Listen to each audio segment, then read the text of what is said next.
Thank you, everyone. My name is David Danks. I'm a professor of data science and philosophy at the University of California, San Diego. And I'm joined on stage by Seamus Hughes, the deputy director of the George Washington Program on Extremism, as well as Lorrie, Cranor, and Kathleen Blee, who you previously met in the first session.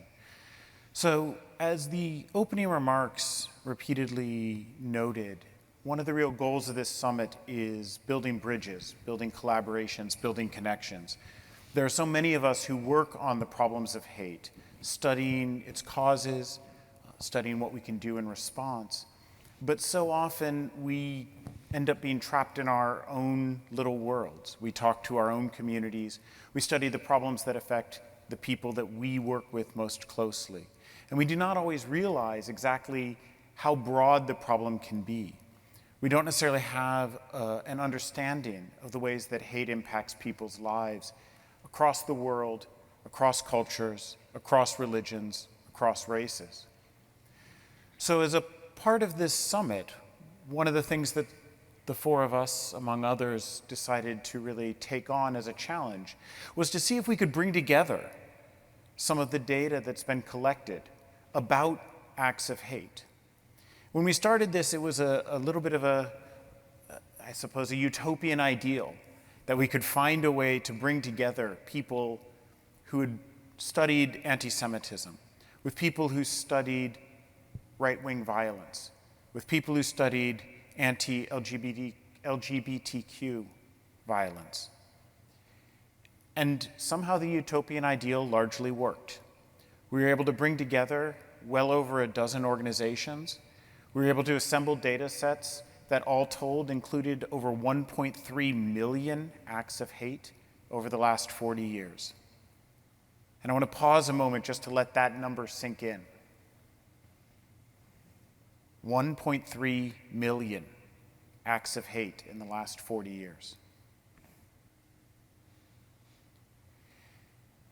We're beginning the effort to bring these data together, to gain new insights. Hate is specific in many of its instantiations, but of course universal in so many other ways. So how can we learn from studying one type of hate how to respond to other types? Now, it's going to be a very long journey, but we have taken some first steps to begin to pull the pieces together, and I'm honored to be able to share with you those beginning steps in a brief video that we'd like to show now before having a conversation amongst the four of us. So if we could go ahead with the video, please.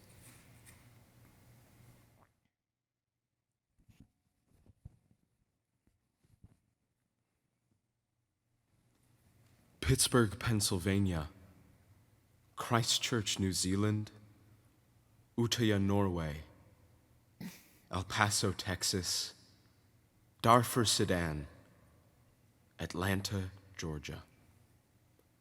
City names have become shorthand for atrocities and horrific acts of hate. But hate extends far beyond the violent attacks that get headlines and into our own backyards. It is the threat of violence against our Black and Hispanic neighbors, harassment of our Asian friends, property damage at our neighborhood mosques and synagogues. Many people are the target of hate every day, simply for who they are and what they believe. Each act of hate is unique and must be understood on its own terms, but the global, cumulative impact must also be understood if we hope to push back. The path towards a better world depends on a deeper, broader understanding. Data provides a critical tool in building this understanding, but too often that data lives in proprietary silos, preventing us from seeing the full picture. As part of the Eradicate Hate Global Summit, we have begun an unprecedented effort to bring together data on acts of hate from around the world. By bringing together data from 15 groups that include over 1 million acts of hate over the past 35 years, we are starting new translational collaborations to inform our efforts against hate. Consider what data can show us about the diversity of hate. This animation shows reported incidents of anti-Semitism in the United States from 2002 until today. The different colors of dots indicate different kinds of acts of hate, ranging from online harassment to property damage, all the way to violent attacks that can result in someone's death. The size of the dots indicates the number of incidents at that location at that time. Or we can shift from the methods of hate to the targets of it. The different colors in this animation show the different groups who were targeted by hate in data reported in the US since 1990. People are subject to acts of hate because of their religion, the color of their skin, their gender, or what they believe. We all know that many groups are targeted by hate, but it is sobering to see this diversity reflected in our measurements. Data also allows us to move beyond our local perspectives to find larger patterns. For example, data on right-wing violence in Western Europe since 1990 similarly shows that no single group was the subject of the majority of attacks. The diversity of targets is found in multiple data sets, helping us to see the breadth of acts of hate. Or consider the ways that data can enable us to visualize the diversity in the scale of impacts. We can change our visualization so that the size of the circles now indicates the number of casualties from that act of hate. We can see that our data includes incidents from the small to the massive. The global picture is breathtaking when we layer all of this data. Extreme acts of hate get the headlines. Local acts of hate are what we discuss with our neighbors. But all of the data shown here can help us to see the diversity and ubiquity of acts of hate and extremism. Data can also reveal complexities in our stories. Consider the all-too-common public framing of perpetrators of hate as isolated loners. This framing can hide the widespread communities of hatred that often lie beneath the surface. This visualization shows the membership of different hate and extremist groups across the US. League of the South, National Alliance, Oath Keepers. By pulling together different data sources, we can begin to grasp the globally interconnected nature of some of these communities of hate. We can also use data to gain insight into how these communities of hate change over time. Consider the El Paso shootings of August 2019. We might hope that people would be repelled by this horrific act of hate. Certainly that was the visible public reaction. But the data suggests otherwise. There was actually a significant increase in searches and identification with the violent far right after those shootings, including large increases in desire to harm. Data can also inform us about who participates in acts of hate. Recent events have suggested that people with a military or law enforcement background are more likely to engage in extremist acts of hate. But data suggests that military backgrounds are relatively unusual among extremists, at least in the US. While this conclusion is still tentative, it shows how data can help us begin to understand how acts and communities of hate are more complex than the headlines. Of course, we must be careful about how we use this data. Acts of hate outside the headlines can be hard to measure and understand. For example, consider the massive rise in white supremacist acts reported across multiple data sets. Is this because that movement has grown? Because it is more visible? Because these acts are reported more frequently, or for some other reason entirely? Or consider the global gaps in our data about acts of hate. In some areas we have abundant data, in other areas we have all too little. Acts of hate occur globally, but we have only a partial view of where, when, and how. We must recognize the limits of what we can learn at this moment. We have only just begun our journey towards panoramic data about acts of hate. In partnership with the Collaboratory Against Hate, we are working to identify additional data sources that can help us to move beyond the headlines. Data is not just numbers, but also images, text, stories, and narratives. All of this insight and information will be needed to advance the fight against hate. Of course, data will only help if we work collaboratively to develop taxonomies for standardized data collection, measurement, and analysis, and to translate that data into understanding. There are no easy answers in our efforts against hate. This global summit is the first step on a long, difficult journey, but we can make progress together.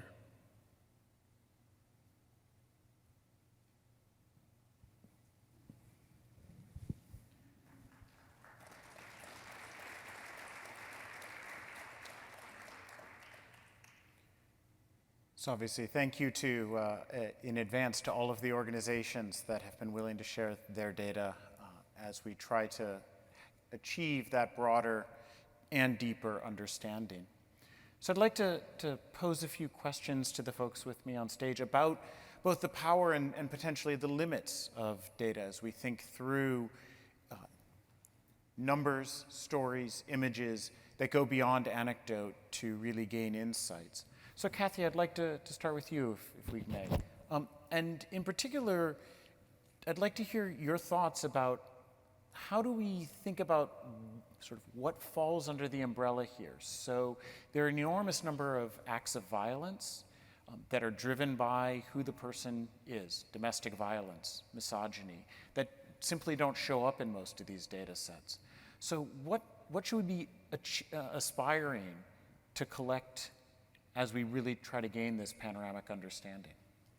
Yeah, thank you, David. I think that the issue of how to understand violence, hate violence that's related to gender and sexuality is one of the next steps, and a very difficult step forward for a number of reasons. So usually hate violence against women is thought of as an individual act, so domestic violence, rape, it's based on an action against somebody because of themselves, not because of the category, the social category that they occupy as a woman. And that obviously has been a very limiting factor in how we think about hate violence and how we bring that into the conversation with other kinds of hate violence as a data source. So I think we are beginning to make real steps forward. I'll give a shout out to the Southern Poverty Law Center. It just had a really good publication on patriarchal violence, which I think is a good way to think about a set of violence directed against individuals because of their gender that encompasses, you know, rape, domestic violence, all kinds of other violence. So conceptually, I think we're starting to get there. The next step forward is to think about how such violence is reported. So the way that we bring data together right now has a lot to do with the reporter. What's listed in what registry, what kind of data states keep track of, what kinds of data other entities keep track of. And I think if we're going to shift to really trying to bring patriarchal violence into this conversation, it's going to require us to reach beyond, ever more and more reach beyond the kinds of reporting vehicles that we've been relying on, and think about ways in which that kind of information is encoded, as the video mentions, in stories and conversations, and not always in data registries. So to me, that's a very important step forward in this project. Yeah, I think you raise a really key issue there, which is that it's so easy to think about each of these as an individual sort of one-off event. And we have to be able to step back and see the patterns, but that requires us to collect the stories. So let me add one note that this is not a wild idea that's implausible. The Law Commission for England and Scotland has already taken a step and recommended that misogyny be part of the understanding of hate violence in that area. Now that's still a conversation, but it shows a real motion forward in trying to think about how that kind of violence can be part of the purview of state recording of violence. You know, that those kinds of actions that we could take now would set us up to be able to potentially make interventions in the future. So, Lorrie, I wanted to ask you about, I guess, the dark side of data collection, which is, of course, surveillance, control, monitoring. So how can we move forward in collecting all of these insights that are absolutely crucial for us to get, but without invading people's privacy, without infringing upon basic human rights to be able to live our lives without being under constant observation? Yeah, I think this is a difficult problem. I think, you know, we see the important reasons for collecting the data, but at the same time, we don't want to live in a surveillance society. I think it's important to try to balance these issues. I don't have all the answers here, but I think that we need to think about things like who is collecting the data, how is the data being collected. There's a difference between collecting data about things that happen in public and collecting data off of people's private devices.